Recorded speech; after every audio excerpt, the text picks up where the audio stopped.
CBRE Vietnam has just released the latest report on Vietnam's real estate market in Q4 in particular and in 2018 in general. According to CBRE, when mentioning the prosperity of real estate segments, it is impossible not to mention the high flow of capital of domestic and foreign investors into this market. According to the Foreign Investment Agency, Ministry of Planning and Investment of Vietnam, foreign direct investment or FDI in 2018 in the field of real estate reached $6.6 billion. Real estate accounted for 18.6% of the total registered investment capital and ranked second in the FDI attraction sectors. The largest registered investment in the past year, worth more than $4.1 billion, belongs to Sumitomo Corporation Japan, invested in the Smart City project in Hai Boi Commune, Vngn, Đông Anh District, Hanoi.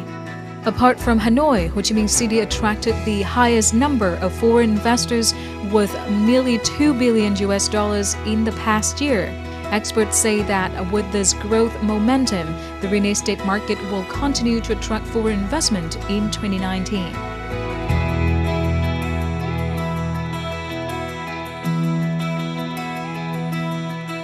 Hello everyone, and you're watching Sharing Vietnam on VTC10 NetViet.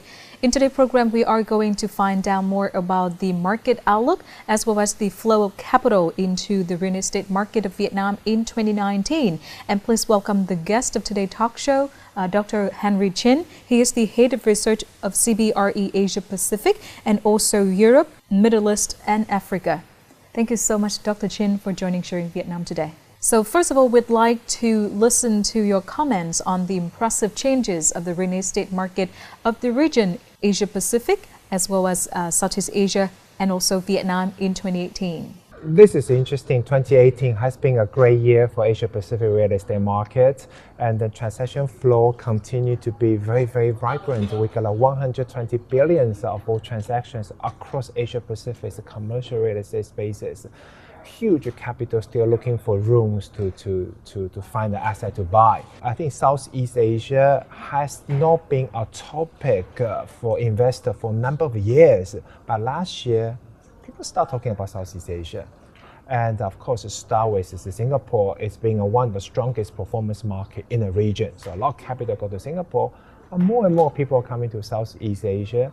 Why? Because of the escalation of a trade conflict between US and China.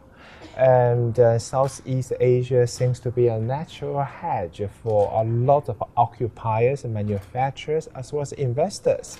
So I think Southeast Asia is changing for positive. I think that trend is going to continue in 2019. So when I was traveling across the region, and the people talk about Southeast Asia as CNI economy is not for everyone. They talk about VIP. V is Vietnam. They want to invest in VIP market. The V is Vietnamese market. So I think the Vietnamese market is going to have great opportunities going forward. Whenever I come to visit Vietnam, I can see the changes in infrastructure, the improvement of the efficiencies, and then everything is improving on an annual basis. And given the trade conflict between US and China, and when I talk to our Chinese clients, they want to move some of the production lines to Southeast Asia, and then Vietnam is definitely on their radar. And it's not going to happen tomorrow. I think it's more of a process, progressive movement. I think the medium term is going to be so good for Vietnam. It can be said that in 2018, Vietnam had a lot of advantages, especially in the real estate market. Did we make good use of those advantages, in your opinion? Advantage for Vietnamese market is you still get a cheaper cost. For occupiers, it's definitely looking for cheaper alternative locations. So Vietnamese offer the cheaper location for real estate rent as well as for cheaper labor, and your labor quality is improving substantially. So this is something definitely on the call for a lot of investors and occupiers. However, the government really need to do something to open up for foreign direct investment. you look at my presentation early on, and we talk about China and India. They are opening up for a lot of restricted sectors for foreign direct investment. They come here, I give you incentive, I give you concessions, I help you to set up the business, I give you a lot of tax initiative. Easy to acquire the land as well. And then they go there. So I think government should play the active roles to promote Vietnam. I think that's my view. So in 2018, we witnessed the stable increase in capital led to the significant improvements of the real estate market of Vietnam. What are your comments on that issue? Yes, definitely. I think, although as you mentioned, Vietnam might not be the top market for Southeast Asia, but more foreigners are coming here. The market is opening out, and the people are getting more wealthy. Over the past 10 years, Vietnamese market has transformed. To before financial crisis is very volatile, right? But now 10 years expansion, people get wealthy, more stabilizing, given the trade conflict happening, people come here. So that's what I think 2019 going forward in short to medium term is going to be very, very, very important, very good for Vietnamese market.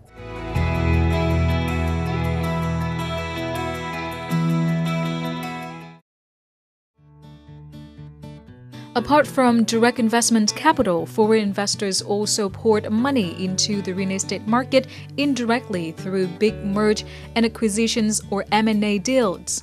In 2018, Singapore's GIC fund spent $1.3 billion to buy shares and invest in Vngn projects. Fraser's Property of Thailand acquired shares of Vngn Real Estate Company, a member of Thai Real Estate Company. The deal value was estimated at $47.3 million.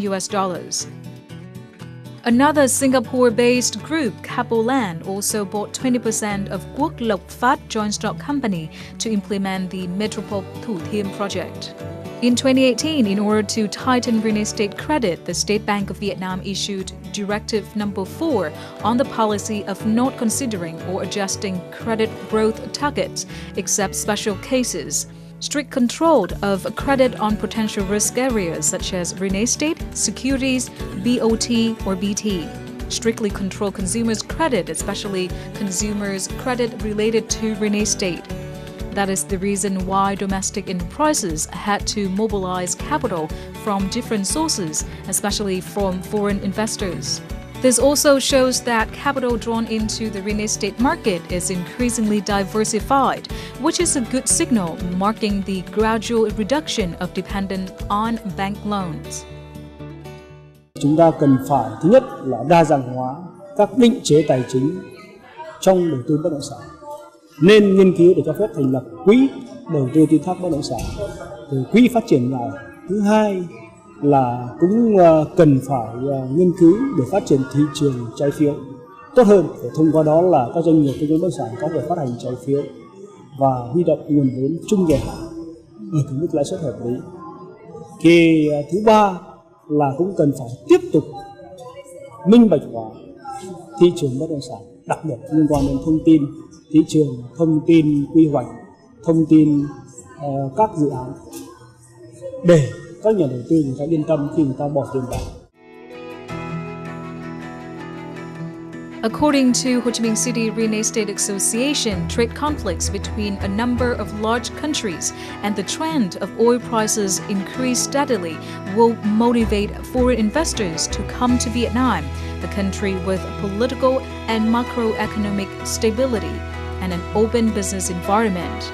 It is also forecasted that FDI in real estate sector will continue to increase in the coming time.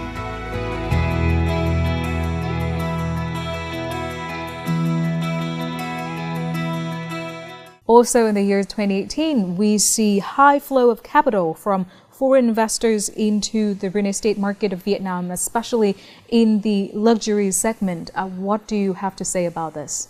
So how can you make a profit? This is a big question mark in my personal view. However, if you ask me about developer can acquire the land and then they develop the product. The product can be ranging from luxury to mid-range. I think as of now, when the market just opening out, they tend to focus on top 5-10% of segment of the residential market because foreign investors come here, they build a high quality, pay for premium, they target the top of the pyramid. Once the market getting more mature, you will see a lot of those developers that are moving from the top to middle end. So you're going to see more and more investors, developers are moving from the super luxury end, lower their quality to target for the wider populations. That's the maturity of the market. Something we need to be aware of is we're talking about e-commerce expansion, we talk about trade conflicts in the benefit for Vietnam, and then therefore the more and more inflow is going to come to Vietnam for buying the industrial land to develop to the modern logistic facilities. I think that during today's presentation in our event, we haven't been talking a lot of logistics spaces for Vietnam because the market is still the early stage. It's very, very opaque. And but this is a brighter future. In my personal opinion, I think logistic, industrial is the sweet spot for everyone in Vietnam. Vietnamese developer all thinking about the condor. They should thinking about how can I develop the modern logistic facilities, learning from the Singapore developers, learning from Hong Kong developers, because they will give you a super attractive return, stronger demand underneath to support the return. In the panel discussion of today's event, you mentioned the increase in interest rate. How will it affect the real estate market and the flow of capital into this special market as well? Interest rate is always a risk when it comes to real estate investment. I think at this point of time, I won't advise clients to come into the market, take a huge loan to buy real estate because interest rate cost of finance is going to increase. So therefore, when you buy any real estate, you have to be super cautious about how much loan you want to take on, because you might cost you $100 interest rate now, you might cost you $110 next month. So therefore, this is super cautious for that. But in our view is we are expecting to see the spike of interest rate like what we have seen in the past 2 to 3 cycles. So therefore, the increase of interest rate is going to be very moderate. So as investors, when you come into the market, number one, don't over leverage. If you think it's too expensive, you can't afford it, walk away. Apart from getting more open toward facilitating the investment from overseas, what are the other measures that we can do and we can take in order to make the real estate market of Vietnam more attractive towards investors? So the legal system is not transparent, the land title is not transparent. As simple as a rental collections, how much you pay for the rent, what's the prices, transaction prices. This is all the basic requirement for the mature institutional investors from the West. Because until you had the transparencies in place, a lot of US and European institutional investors said, okay, I will just wait and see how it goes. So that's why you can see a lot of capital coming here is within Asia, right? Because they can take a higher risk. But if you're moving up, the lower risk, lower return investors, the number one requirement is definitely the transparencies and sound legal systems. At least we have the entire year 2019 to work on the openness of the market and policy as well as transparency. Once again, thank you so much, Dr. Shin, for joining and sharing with us today. That is the end of today's talk show. Thank you so much for watching us. If you have any questions or recommendation, please send out an email at sharingvietnam@netvietTV.net. Thank you for watching one more time and see you again.